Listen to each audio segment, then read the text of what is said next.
Hello and welcome back to Fedora Fiction Podcast YouTube edition. We are reading from Throwback Book 1, Aries Triumphant, and we are up to Chapter 13. Just to preface this a little bit, I think in the last chapter we were introduced to Claire Xhang.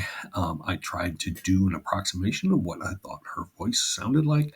It was pretty terrible, I admit it, and so I apologize for those of you whose ears were assaulted by that.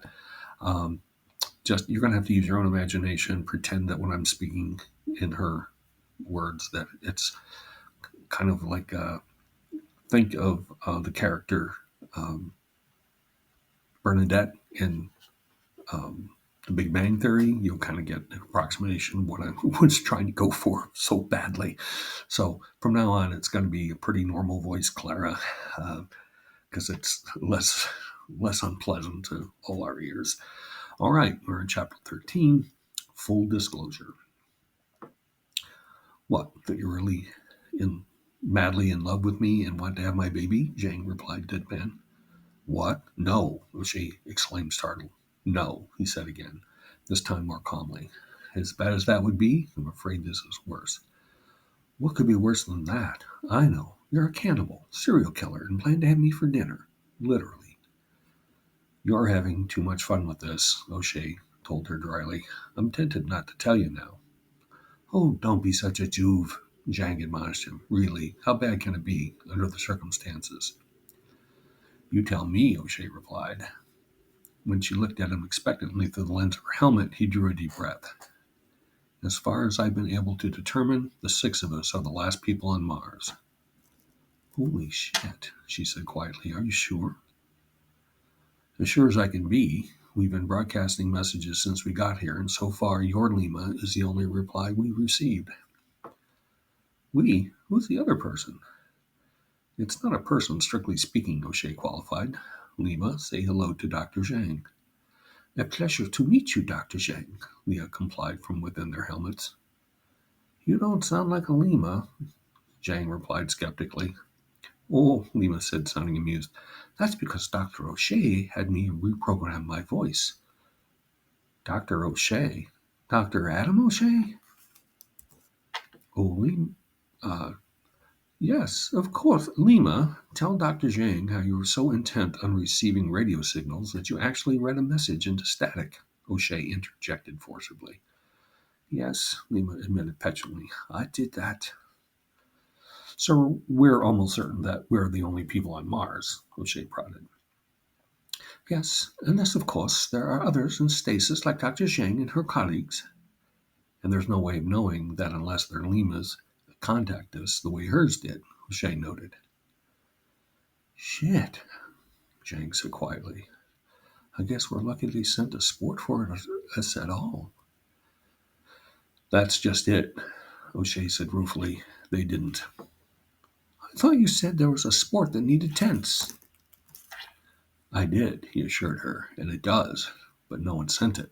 It's the one that I got here on. I'm not reading you, Eos, Xhang snapped impatiently. You arrived on a sport, but Unsa didn't send you? Are you saying you got here on your own sport? Well, yes, O'Shea admitted reluctantly. What the fuck? Who can afford their own sport? And even if you can, why come here when everyone is leaving? Well, O'Shea said again, that's kind of a long story. How long is the trip back to your base? Xhang shot back. 11 hours, 14 minutes, and 35 seconds at your current velocity, Lima reported. Sounds like we have time, Xhang observed severely, staring at O'Shea through the lens of her helmet. O'Shea drew a deep breath. You know how you were telling me about that guy, Adam O'Shea? Yeah, of course. That was just yesterday, Xhang snapped again impatiently. Well, it turns out he never made it to Alpha Centauri. He didn't have the Delta V to get out of the heliosphere. Xhang continued to stare at him. How do you know this? She asked, as if she didn't think she really wanted to know.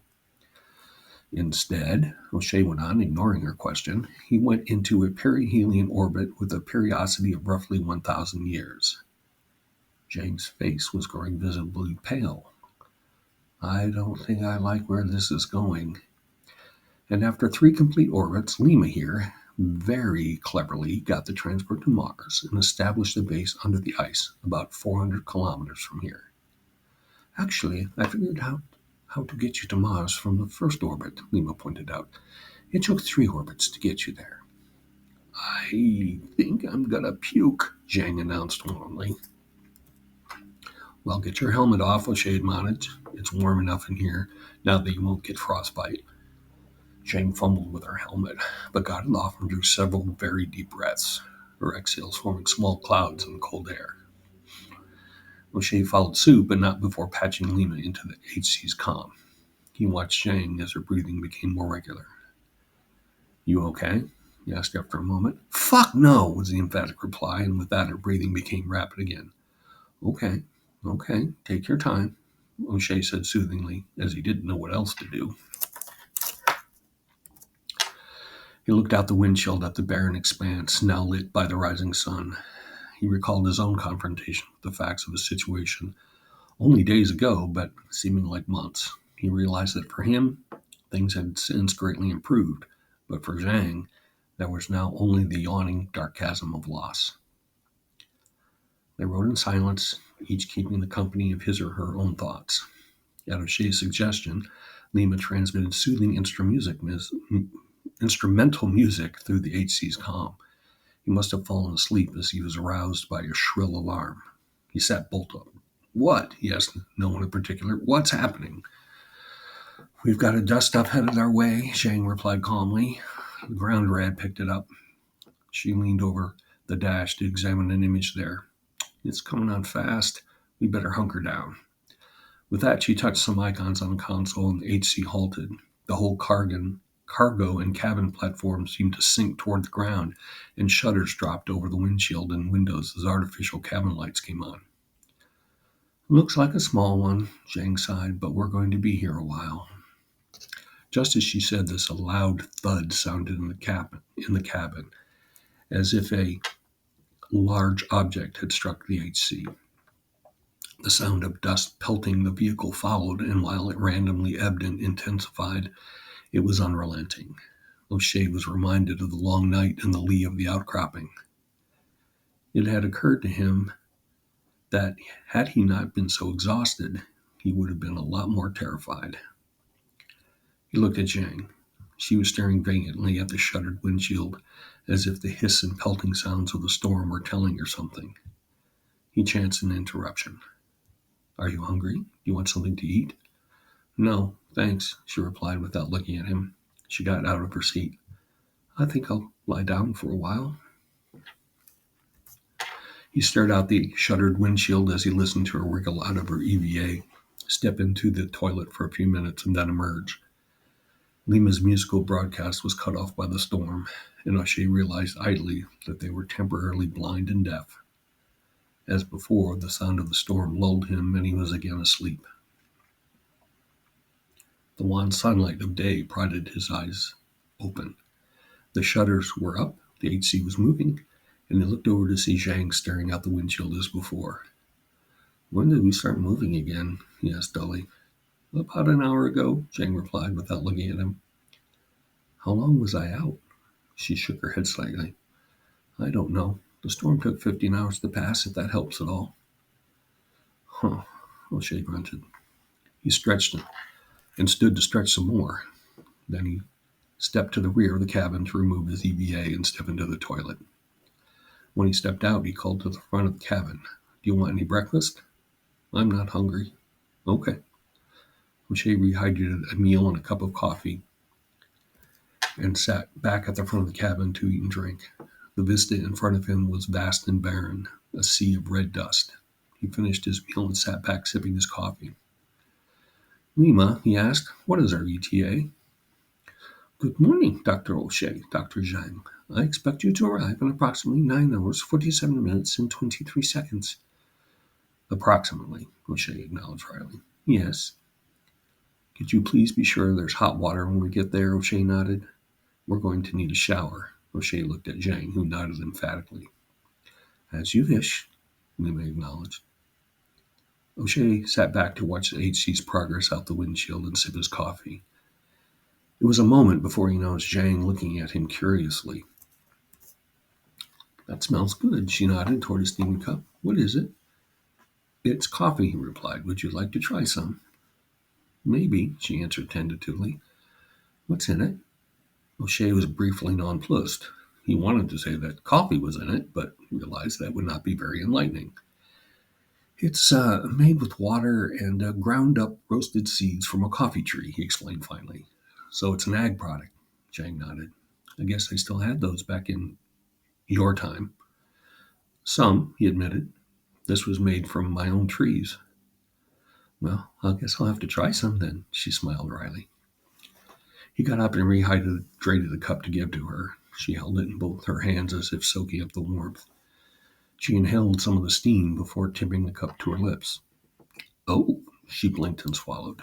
"It doesn't taste the way it smells. It's kind of bitter." "Well, it is an acquired taste," O'Shea observed. "I can finish that for you if you don't like it." "Oh, no, I do like it, especially the warmth." She sipped again and settled back into her seat. "So what's the botanical name for these trees?" "Cafe arabica," O'Shea replied. "There's also Cafe caniphora." Zhang nodded. "I remember those from the ag specimen inventory. They were tropical, weren't they?" O'Shea winced at her use of the past tense. "Yes," he confirmed. "Not very suitable for Mars." "No," O'Shea agreed. But evidently nothing was. Zhang sighed and stared into her cup. "I'm sorry it was so harsh yesterday about your plan. I was and I am very disappointed it didn't work out. It was pretty, what's the word? Audacious." "It was also shitty," O'Shea replied dryly. "The question is, was it shittily audacious or audaciously shitty? I'm going to go with shittily audacious, but I can see audaciously shitty would fit." Zhang let that hang in the air for a moment. "I'm sorry to be the one to tell you," she said finally. "You weren't," O'Shea retorted without looking at her. "I saw it for myself. I was out looking at the biospheres when your stasis unit started failing. It was not pretty. You did, however, rub my nose in it. My only defense is I literally didn't know who the fuck I was talking to," Zhang said morosely. "I know," she mustered a wry but gentle smile. "But somehow I don't think knowing would have made any difference." Zhang looked back at him with a rueful smile of her own. "No," she shook her head, "it wouldn't have." So, to quite deliberately change the subject, O'Shea prefaced his next question. "What can you tell me about why you were being evacuated?" Zhang shrugged. "Word was that supply sports from Earth were going to be suspended indefinitely, and word came fast. If you wanted to leave, you should have been ready yesterday. There were 2 sports in orbit, and the launch window was right now. UNSA sent us high cap with the stasis units and told us that if we wanted to get back to Earth, we had better get our asses into stasis. They didn't know which sport could take us, so someone who did was supposed to come get us. And that someone never came," O'Shea nodded. "Did anyone say why the transports were being suspended?" "No," Zhang replied simply. "My guess is things on Earth were getting really shitty, which is saying something since they weren't great when I left. Monster storms were happening every fucking day, and millions of people were moving north to get away from the heat and storms. Climate refugees, they call them. Things were getting very tense. It was one of the reasons I went to Mars," she admitted sadly. "Living in a protected bubble seemed like a fucking improvement." She drew a rueful sigh. "Have you tried contacting Earth?" "No, but Lima has for the past, well, for a long time. She reports that all radio traffic stopped shortly after you went into stasis." "That doesn't sound good." "No," O'Shea said with a resigned sigh of his own. "It doesn't." The two sat silently for a time, staring out the windshield at the unending red plain. Zhang finally sighed again and turned to O'Shea. "Okay, Eos, what's the plan?" "First, we're going back to our base, get a hot shower and change of clothes," he replied matter-of-factly. Then we're going to figure out how to get off this fucking planet. Sounds good as far as it goes, as Xhang observed, but I can't help but notice a lack of detail in the second part of the plan. That's because there isn't any, O'Shea admitted, but here are the challenges as I see them. First, we have to get back to the transport. Lima got me and some equipment down by using a cargo shuttle that, by some miracle, was still working, but we can't count on that continuing to be the case. We can't risk multiple trips. So we go up once and stay there. Second, the transport. Well, let's just say it's seen some heavy use. Even if we can repair the damage done by the saboteur, the sport, as you say, may not have another trip left in it. And finally, even if we do get back to Earth, how do we get to the surface? I don't think we can expect a working cargo shuttle on that end. Wow, Zhang noted sardonically. Talk about a soft sell. How did you ever become rich with a sales pitch like that? Good looks and charisma, O'Shea replied deadpan. Be that as it may, Zhang observed skeptically, I don't see that we have a fucking choice. It's either stay here and die, or die trying to get back to Earth. Or succeed in getting back to Earth alive, she retorted approvingly. We're going to die eventually, regardless. It's just a question of how soon. I agree. In spite of my negativity, I do agree, O'Shea assured her. I just believe in full disclosure. I'm glad to hear that, Zhang said, looking at him steadily.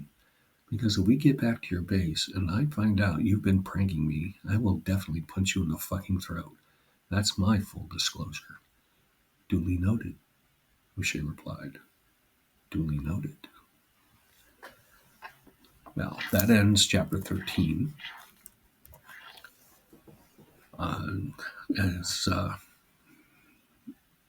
As usual, these books, this book in particular, Book 1, Ares Triumphant, and its sequel, Book 2, Gaia, Petulant, are available for purchase, both in ebook form or paperback, at amazon.com/author/Tom Goss. I'm Tom Goss. Thank you for listening.